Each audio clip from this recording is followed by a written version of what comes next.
Bon, fais pas le con tic-tic, t'es tout seul au milieu de la montagne.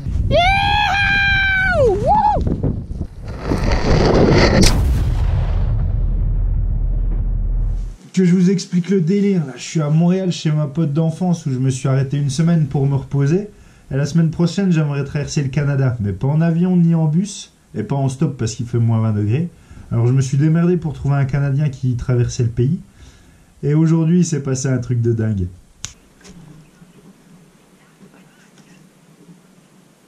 Non, moi j'ai aucune date. Je peux partir demain, je peux partir le mois prochain, enfin j'ai aucune date, donc il n'y a pas de souci. Ok, bah, c'est splendide. Eh ben merci Marilyn. Merci, salut.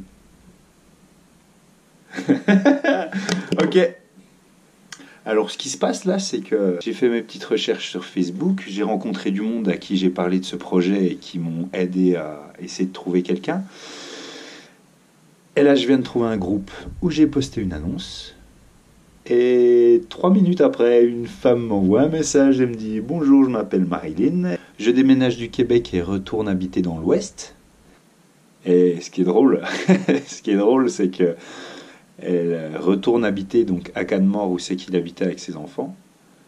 Et Canmore, c'est exactement la ville où c'est que je vais, où c'est que je vais retrouver mon pote Jordan.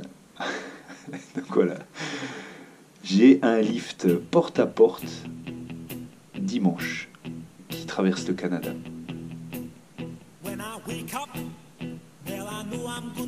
Merci Facebook. Ça c'est dingue.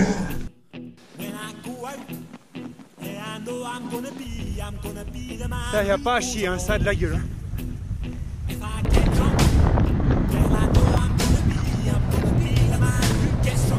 Grâce à ce coup de fil, j'ai traversé le Canada de Montréal jusqu'à Canmore. Bon là il y a un petit précipice, je suis au sommet de Halling. Pourquoi Canmore?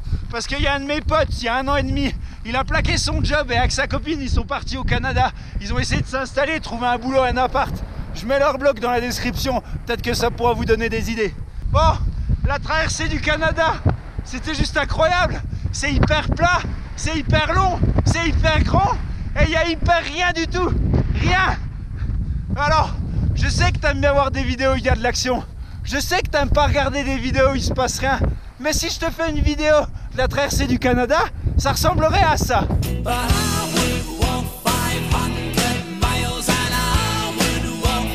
Alors je vais plutôt essayer de te raconter ce que j'ai ressenti sous forme d'histoire. Allez, c'est parti. Bisous les meufs, merci. Télé-réalité. Bisous Laurine, merci pour tout. Salut conscrit. Salut conscrit.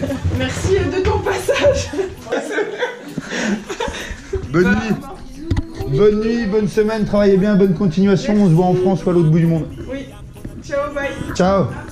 Les Canadiens sont jamais en retard d'1 minute. 8h30, je sors de l'appart et ils m'attendaient déjà.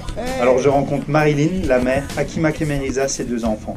Et pour cette famille, la traversée est banale. Ils l'ont déjà fait 4 fois. Bon, j'ai un peu fait le con, sachant que quelques jours de voiture m'attendaient. L'avant-veille, on a fait une nuit blanche, et hier, on était à un festival électro. Alors je lui ai gentiment demandé si je pouvais commencer par une petite sieste. En me réveillant à une station-service, je sors pour regarder une carte. J'avais aucune idée d'où on était. Le Mont Saint-Michel. Puis la journée s'est continuée, et on alternait la conduite. La décision était de prendre la route transcanadienne au nord de l'Ontario. Moins belle que celle des Grands Lacs, mais beaucoup plus simple avec une remorque. Et quand tu arrives au Canada, eh ben, à la pompe à essence, il y a les motoneiges qui viennent faire le plein directement avec leur motoneige.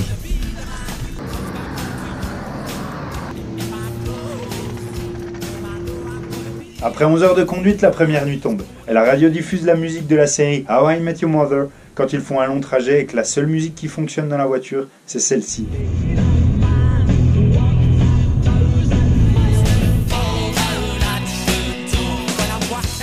Nous continuons la route et dépassons les premiers 1000 km. Les 1000 premiers kilomètres sont faits. Il en reste 3000. On a fait un quart.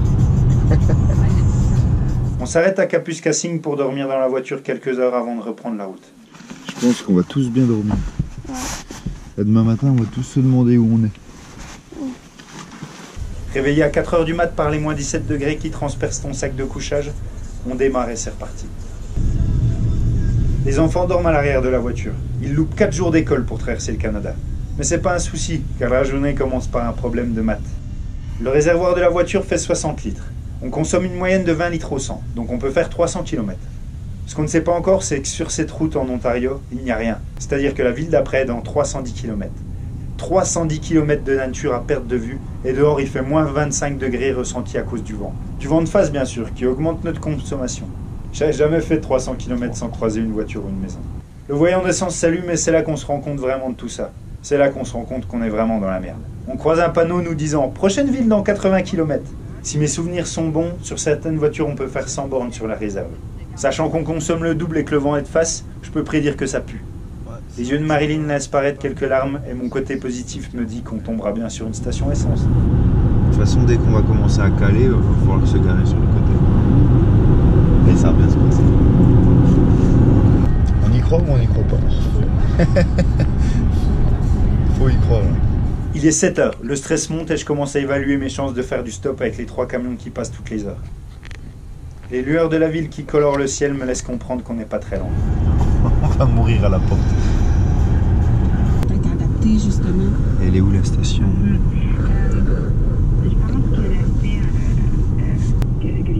Là il y a une station. Ouais. Yeah. C'est bon. C'est écrit ouvert, mais je vois pas personne. J'ai pas encore compris pourquoi on a réussi, mais bref, l'adrénaline redescend, le niveau d'essence remonte, et la journée continue.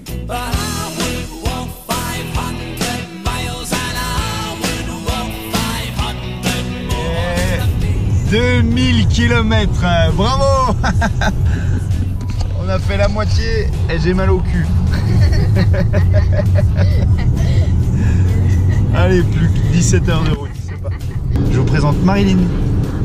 Elle est 2 enfants. Et là, on est au milieu de nulle part. Donc là, on change d'état. Ouais, on change de province. L'état, c'est en Amérique. Salut, petite pancarte. Et hop là. Ça y est, on est dans le Manitoba. Cette deuxième journée s'arrête après 14 heures de route. Alors qu'on vient de dépasser le milieu longitudinal du Canada, on s'arrête bouffer un gros burger à Winnipeg et on s'offre une chambre d'hôtel pour nous reposer avant les 14 heures de conduite qui nous restent le lendemain. Il fait moins 5 degrés dehors, mais il fout de la clim dans la chambre d'hôtel. Sans blague. En France, il n'y a pas ça. Il y a des bibles dans tous les hôtels d'Amérique du Nord. Le soleil se lève en même temps que nous et je découvre un nouveau paysage. Les vallons et les arbres ont disparu, laissant place aux routes droites et aux grandes étendues. C'est la plus longue ligne droite de toute ma vie. La plus longue ligne droite du monde est en Jordanie. Elle fait 1100 km. Là, je regardais les kilomètres défiler sur le compteur et la plus longue distance qu'on ait fait sans tourner le volant, c'est 49,4 km. Saskatchewan, nouvel état. Commence. Ouais, excuse-moi. Petite présentation des trains au Canada. C'est parti. Il y a 2 étages. Et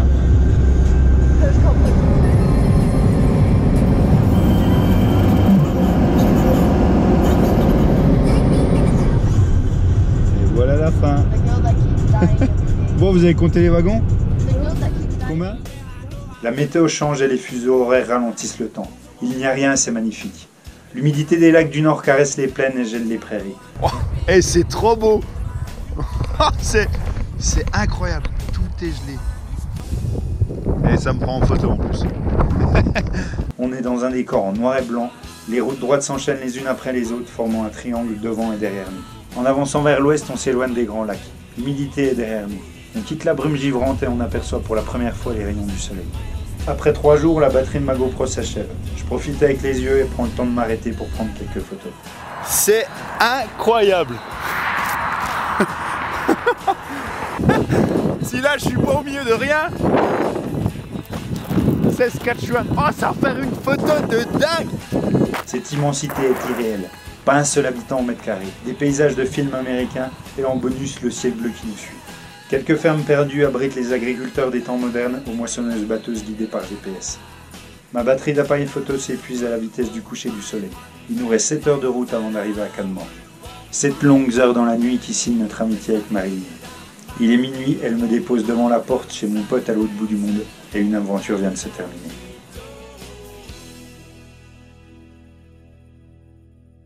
Aujourd'hui, je vais vous prouver que les pubs sont fausses. Alors, dans le motel ici, ils disent qu'il y a plus de 1400 locations où c'est que tu peux trouver un motel 6. Et en arrière, on voit Moraine Lake. Moraine Lake, c'est à l'ouest du Canada. Là, je suis à Montréal, je vais vous prouver qu'il n'y a pas d'hôtel motel 6 à Moraine Lake. Forcément, quand tu traverses le Canada avec quelqu'un, eh ben, tu deviens pote. Alors là, avec Marilyn, on a décidé d'aller voir au lac Moraine s'il y avait un motel 6. Et vu que la route est enneigée, ben, Joe il m'a prêté des skis de fond. Ça fait depuis la primaire que j'ai pas fait de ski de fond. On a 11 km, alors on va essayer d'aller jusqu'au lac. Et même si les ours sont en hibernation, on a quand même pris la bombe à poivre. Allez, dans le sac. C'est là que le fun va commencer. La trail n'est pas groomée, puis c'est nous qui faisons des traces dans le bois.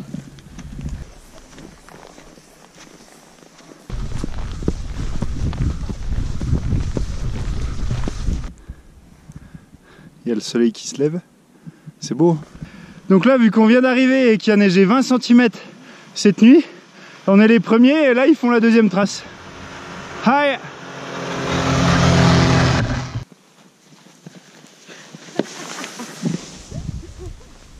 Bon, bah là on peut pas aller plus loin, c'est pas damé. Il y a 20 cm de poudreuse, risque d'avalanche. Ils ont interdit le passage. Non! Bon, là-bas au fond on voit Moraine Lake. On est d'accord pour dire qu'il n'y a pas de motel 6 ici, hein? Oh! De la pub mensongère, je vous dis. Putain. Paysage carte postale, enfin l'été quand il fait beau quoi. Y a rien, à part rien, y a rien. Y a même pas un truc chinois.